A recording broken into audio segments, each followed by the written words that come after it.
Okay, welcome back. Last chapter of the year, chapter 9. Again, we're going to do six, well, not all six sections. We'll skip section 5. So we only have 5 more sections.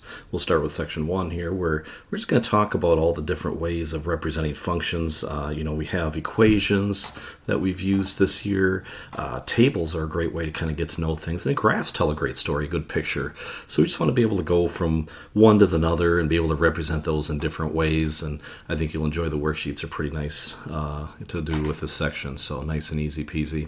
Again, some of the things that you might be able to do is describe, kind of take a look and describe what a graph would look like, and see what that is. And then again, we have something like this where the weather is beautiful on Friday, Saturday, rain Sunday and Monday, so you can kind of see what happens in the graph there as far as the amusement park type of situation.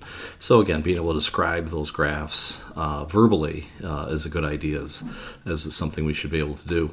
Now, another situation that we might have is just something where they give us a situation with Janet rowing across an 80-meter wide river at a rate of 3 meters per second. Well, we can create a table. At time 0, she has 80 meters left. After 1 second, she'd have 77, and we could kind of create a table of values. Our function, of course, distance would be 80 minus 3t.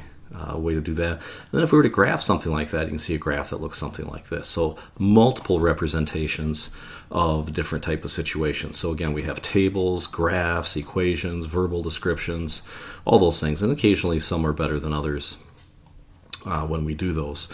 So another situation here is that hotel manager knows that the number of rooms and guests depends on the rent and the price. So again, as you increase your rent or your payment, you're going to get less people. But what you're trying to do is create the most revenue.